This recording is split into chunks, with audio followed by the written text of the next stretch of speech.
So you want to go 1-on-1 with the great one? Let's see how that works out for you.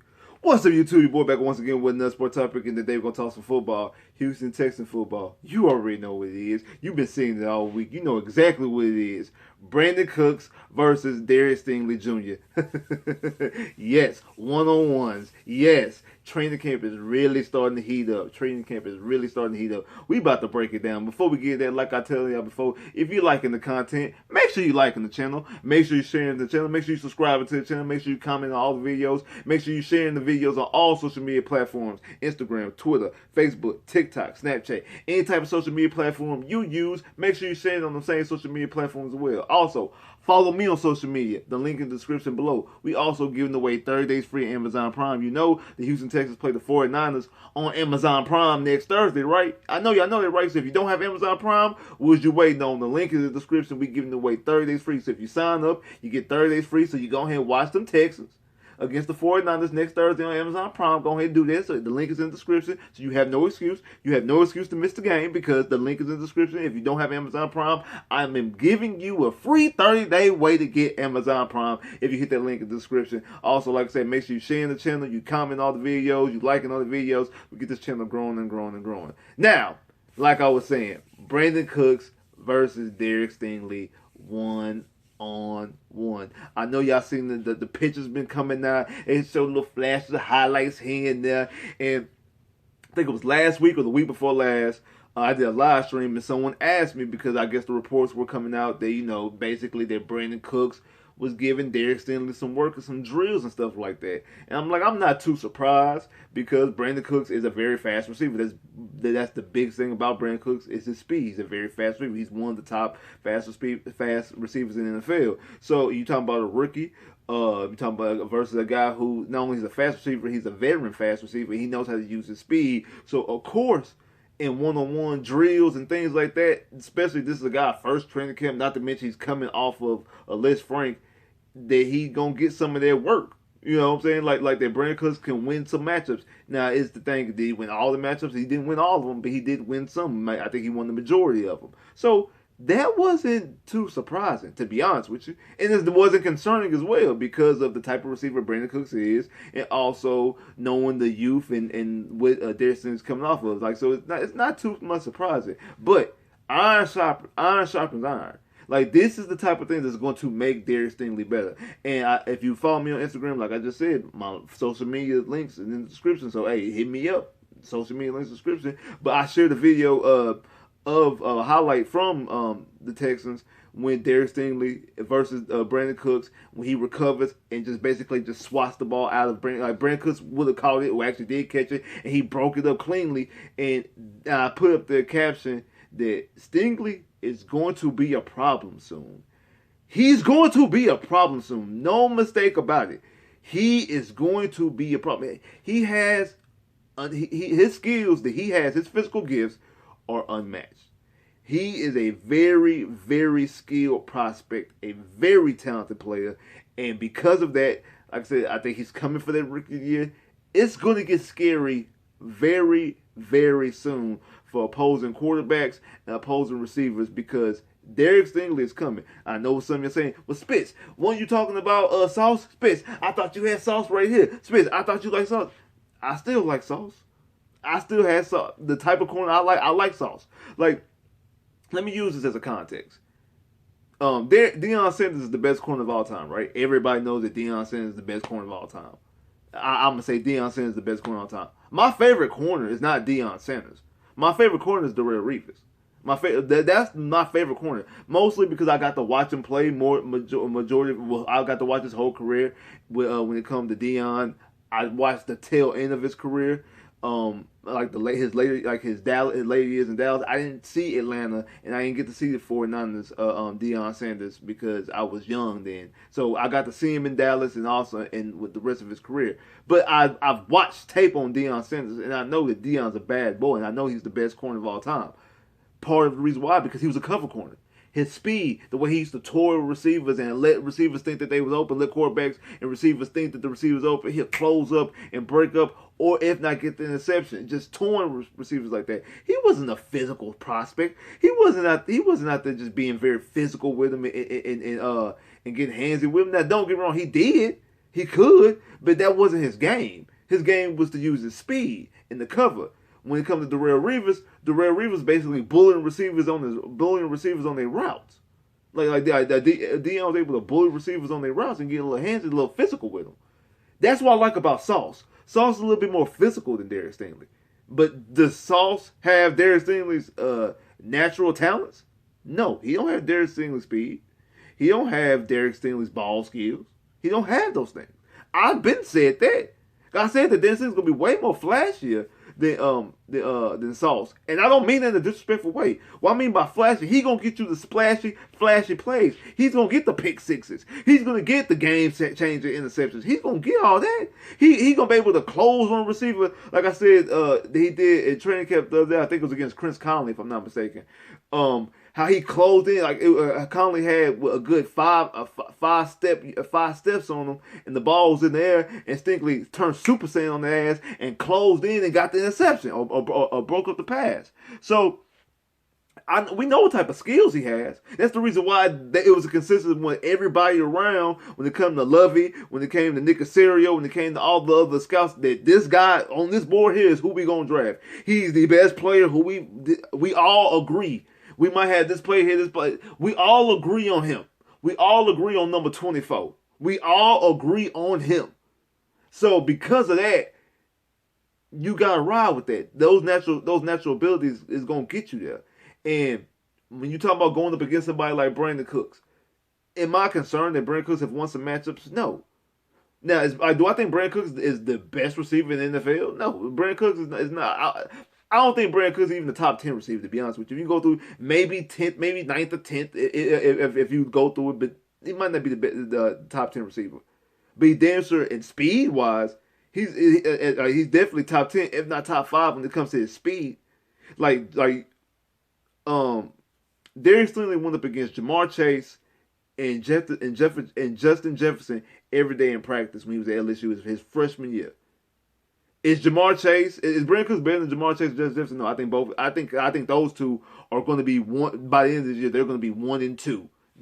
How you slate them, they're going to be 1 and 2 at receiver. I'm a huge fan of Jamar Chase, and I'm damn sure a huge fan of Justin Jefferson. I like Justin Jefferson a whole lot, and I think Jamar Chase might be the best receiver in the league, and Justin Jefferson is right there behind him. Like with me. On a weekly basis, I go from who I think is better last year. So that's how close they are to me. And that's who he had to go up against every single week at practice his freshman year at LSU. Is Brandin Cooks better than those receivers? No. But Brandin Cooks is faster than both of them. Brandin Cooks is faster than both. I think Justin Jefferson ran a 4.40, and I think that Jamar Chase ran a 4.38. Brandin Cooks ran a 4.33. Brandin Cooks ran 4.33. He's if not top 5, he's definitely top 10 as a fast receiver. He might be top 5. Like as far as I'm not talking about somebody who can just run fast who can't catch. I ain't talking about like what was the receiver the Texans had? Williams, Wally Williams, Wendell Williams or something like that. Like I forgot for number 82.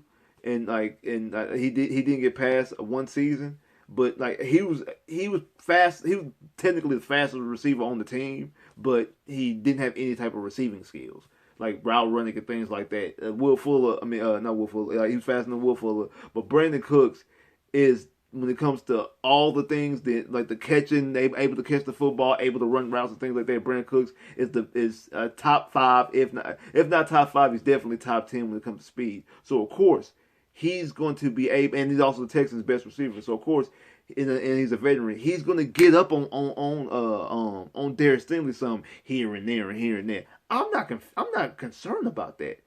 But is Derek Stingley making plays? Yes, Derek Stingley making plays, and this is going to make Derek Stingley better. And I can't wait to watch him against the Rams tonight because I'm assuming he's going to play because he didn't play last week. I don't know if he's gonna play next week against the 49ers, so he's gonna have to get some preseason game in. So this is gonna be the game against the Super Bowl champs, against Matt Stafford, against Cooper Kupp, against Robert Woods on the Titans now. What's their receiver name? I think they got Alshon Jeffries. Not Alshon Jeffries, Allen Robinson. I think they did. They did get Allen Robinson. And what's the other receiver name they got? I think they do have a Jefferson, if I'm not mistaken. I can't think of his name, number 12.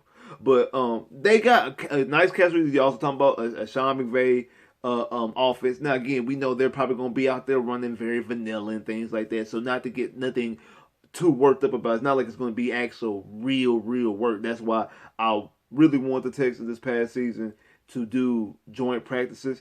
But Nick Caserio kind of knows what type of situation his team is in.